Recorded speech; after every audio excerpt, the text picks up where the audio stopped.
Hello, and welcome to Valerie's Garden with me, Valerie. The topic of today's episode is showing up imperfectly. And today I felt called to speak on this topic because of the conditions surrounding today's episode. For example, I love to film these videos in my garden, and today I'm here on the porch. It was sprinkling a bit, and it's a bit chillier, and it's a bit more gray out. Although, am I seeing some blue? I feel like I can see some blue peeking through the clouds. Regardless, there are some rituals I love to have set around filming these episodes. I love to have my flowers and a cup of something that I love next to me. But if I don't have those things, is that going to be what prevents me from taking action? Is that what's going to prevent me from showing up? It can't be. So here we are. Let's talk about showing up imperfectly. And we will begin with diving into why exactly do I want to show up perfectly anyway? Or rather, why am I scared to show up imperfectly? Am I even actually scared? Is it that I'm even actually scared to show up? Or is it that I fear that if I don't come across a certain way, what will others think? Will they judge me? But it's funny because sometimes, even just saying these things now, the more I break it down, to be honest, it feels silly. It feels so silly. And I feel like the deeper you go into each of these questions, the more you realize it's all good. Even if I go into the fear of judgment one step further, who? Who am I feeling like is judging me? And respectfully, does their opinion even matter? Do I value their opinion so much?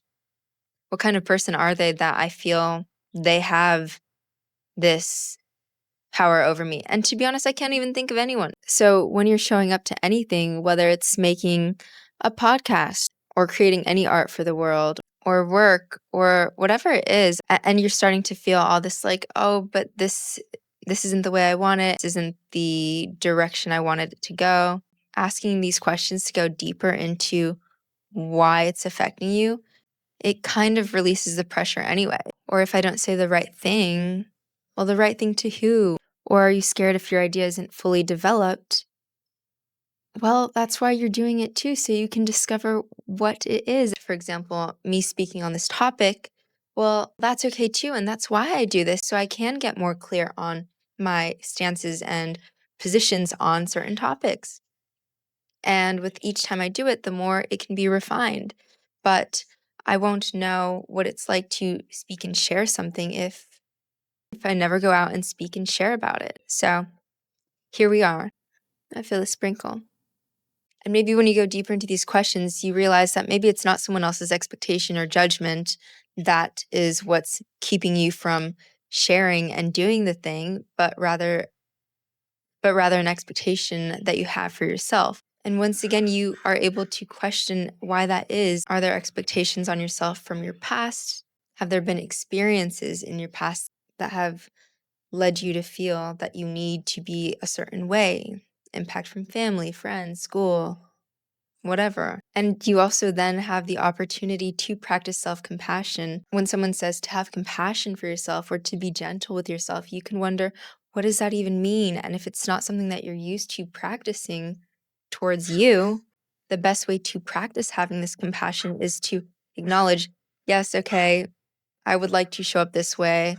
I would like for my graphic to be a certain way or a certain shade, a color, or I created this meal and I really thought it was going to taste a certain way, but it doesn't. So acknowledging just how you feel and then saying to yourself, hey, Val, it's okay.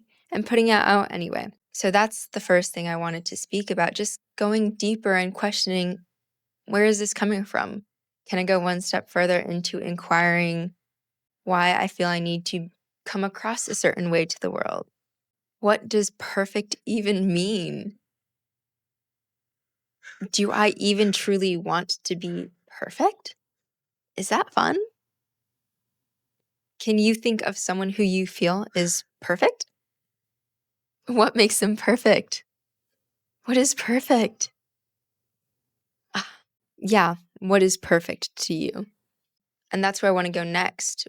When you are vulnerable and imperfect, that's what's real. That's what builds connection because what's real is that we are all imperfect.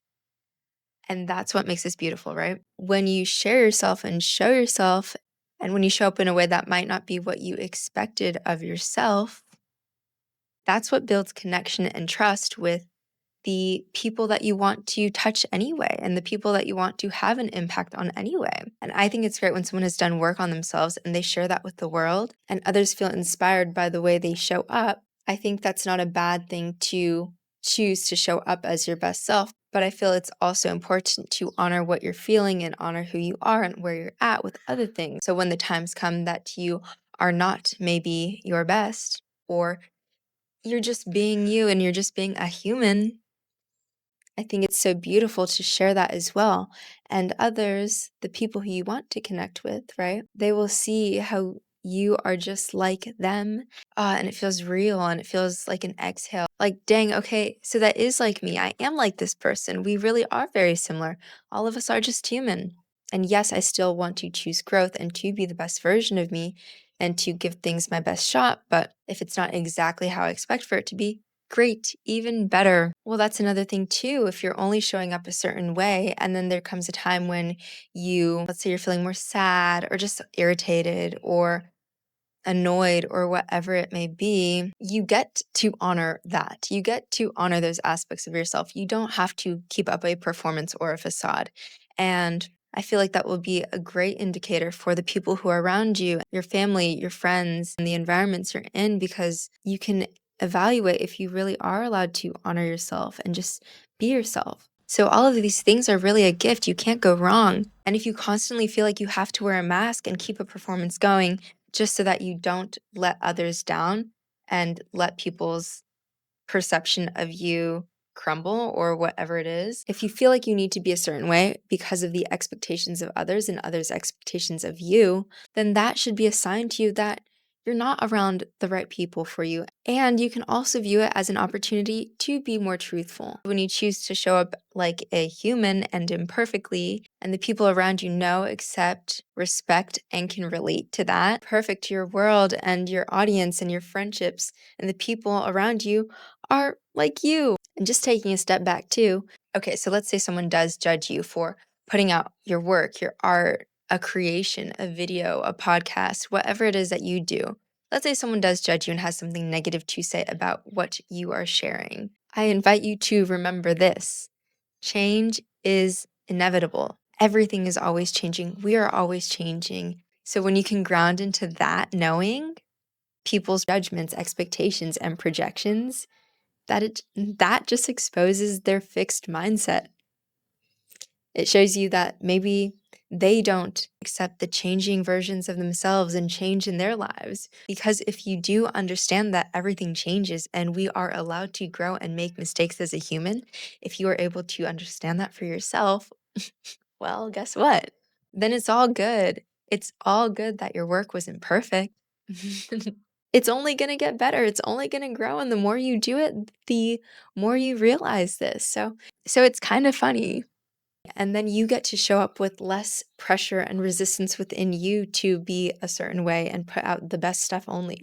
And this leads into the third point of this episode. It's the reps that count. It's the repetition that makes things greater. It's the repetition that allows you to grow and to become better at anything you do. It really is. How will you ever learn and discover what you like if you never try things, if you don't try it this way, if you don't try it that way? You're never going to learn unless you do something about it. And the more reps you do, you start to recognize patterns. And from that as well, you can develop a system that works for you. For example, I started a run club over a year ago. And for that run club, I also manage the social media page, correct?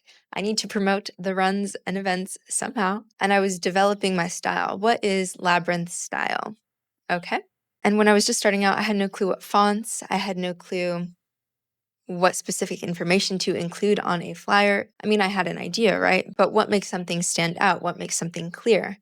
And I tested many different things. I tried different colors. I tried different text styles, like really bold on the page and really small. And I played around a lot. Yes, I did see inspiration in other places, but I wanted Labyrinth to have its own unique style. And now I feel like I'm at a place where I have done it so many times. I created my own template that I like to use for every run. So I found a system that works. So now it takes less time to do these things. Sometimes I would spend like 2-3 hours making one post to promote a run over the weekend. And that just is too much time. So now, because I've done it so many times, I found something that I like. I found a system that I can stick to. At least for our usual Saturday runs, we also host different events in which I like to change things up a bit. And while I do have a vision for where I would like Labyrinth to go, right now, I found something that works, and I never would have gotten here had I not put out imperfect versions of these flyers. And that's just how things go. Same thing with filming a podcast. I used to stop and start the video a lot, but I realized when I just let the camera record and I tell myself I'm going to do a one-shot take, then the ideas start to flow more naturally and I can have a conversation with you, as opposed to overthink every single thing. I've actually filmed 3 podcasts where I overthought every single thing that I was saying, that I wasn't able to even able to get my points out. I overthought and started and stopped the video so many times that I never even released those 3 episodes. Should I do it? But those were 3 more videos I could have put out there, even though they were imperfect. So now I do a one-shot take and I'll let myself speak. If I mess up, that's cool. I'll just continue picking up from where I left off. But that is part of the process, and that is what makes progress for me. I like to just do a one-shot take now. So with this point, I want to emphasize that the reps count. The reps are what lead to real growth. You get to learn a lot about what you're doing through repetition. And it's really nice because the more that you show up, you're also just building a deeper connection with whatever you're doing. Let's say it's cooking. Let's say it's playing an instrument. Let's say it's playing a sport. You show up, you learn about that thing, you learn about yourself in relation to that thing and in relation to doing anything, to be honest. And you get to form a deeper connection. And that depth of the connection of knowing something, for me, that allows me to love that experience more. It also allows me to know that I think it's important and valuable enough to keep showing up for. So you can develop a love for whatever you're doing while also growing, or you can learn that you don't really like whatever it is that you're doing, and you can make the decision to stop and explore something else. Or you can take a step back and question if it's the mental pressure that you're putting on yourself that the experience isn't even pleasant for you, and you have something you can do about that pressure. If you're experiencing that tension and mental pressure that you're putting on yourself before doing something, and you're like, oh, it needs to go a certain way, it needs to look like this, I need to be like that, whatever it is, and then you're feeling slightly dreadful about approaching whatever you're going to do or sharing it with the world, here is my recommendation. I invite you to pause, take a deep breath, shake it out for a second,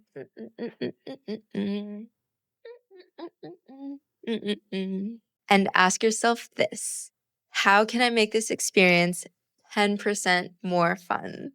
How can I make this experience 10% more fun than how I was just about to go into it? And then you can smile or laugh and be like, wait, ah, all is good. Let's have some fun with it. I get to do this. I get to create and share with the world.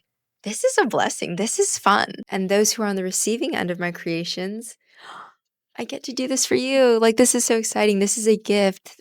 And it's a gift from me to you. I will give things my best effort and pour love into it no matter what.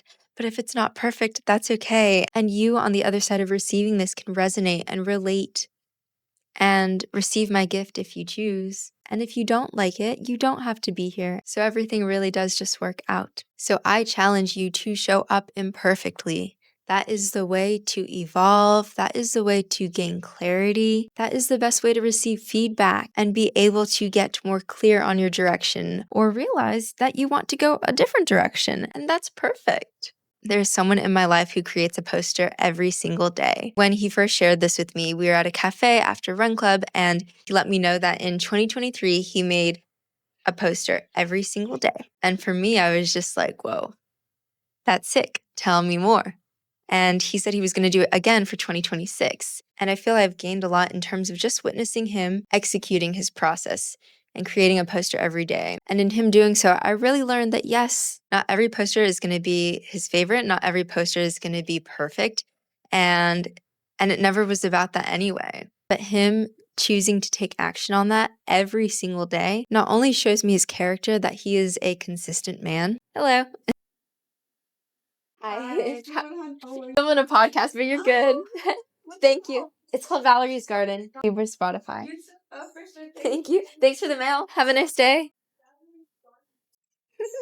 It's inspiring, and I admire him a lot for doing this every single day. From doing something time and time again, that muscle grows, it strengthens, it develops. So let's say you are exercising your creativity muscle. The more you choose to show up for your creativity, the more it grows. And this goes for everything, right? It's not just about creativity and putting out art and podcasts and posters. It also goes for things like a meditation practice. You show up, maybe you don't really know what you're doing. 1 minute, 2 minutes, lots of thoughts. You're like, am I doing this right? Is this how it's supposed to go? What am I supposed to feel? What am I supposed to know? Whatever you may be thinking when you first begin, or even if you've already done it and those thoughts come up again. You're still there. You show up imperfectly. You show up just as you are. Practice, practice, practice. You reap the benefits. You reap the rewards. It really goes for anything. It's funny because sometimes I wish I could provide more relatable in the office type of examples, but my life isn't like that. So I hope that when you listen, no matter what your life is like, I hope you're able to take the message and be able to apply it to whatever you do. That is the intention. The message, the overthinking perfectionist archetype will keep you stuck. It will keep you here, while the person who explores, tries, expands, creates, fails, tries again, will be growing here. This works, that doesn't work, this doesn't. You can spend time going back and forth in your head, or you can fuck around and find out. Imagine all of the artists, Pablo Picasso, for an example. Imagine he never put out any of his work because he was like, well, it's not perfect. And that's a thing. Perfect is boring. It really is the imperfections and things that make it all so beautiful. Before I go, I want to leave you with this. I heard this metaphor, and while it was talking about life's challenges, I feel that it can also be applied to perfectionism. And it goes like this. Let's say you're playing a video game where you need to defeat a dragon. And every time you defeat a dragon, you move to the next level. So let's say you're so excited to play this game and you're at level 1, and that's it. You just know exactly how to defeat the dragon, and you defeat the dragon. And you're on to level 2. And then you know exactly what to do, and you defeat the more challenging dragon, and you're on to level 3. And let's say you defeat the most difficult dragon, and that was it. You just knew exactly what to do every single time. You didn't need to try anything. You didn't need to test out this method or that method. You just knew exactly what to do. You're so perfect. Versus going into the game, trying out this method, trying out that method. You didn't defeat the dragon this time, so you have to try again. You test this, you test that, and finally you do defeat the dragon. And now you get to move on to level 2.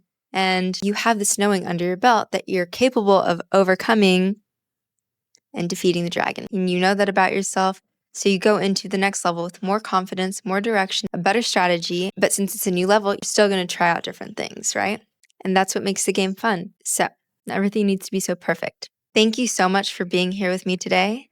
Thank you for listening to my take and my perspectives on showing up imperfectly and showing up consistently. If there's something that you have been wanting to do or try, create, I encourage you to do it. And even if it's messy or not perfect the first time, know that it can only get better. Know that it will evolve. And remember to ground yourself into the fact that we are always changing. And remember, when you begin to ask yourself how you can have 10% more fun when you're doing whatever you're doing. And if you do decide that you are going to go for it and try something new. Please feel free to share with me in the comments how it went for you, how you felt, what you did. And also, once you've done it, let me know if you recognize that you feel like you can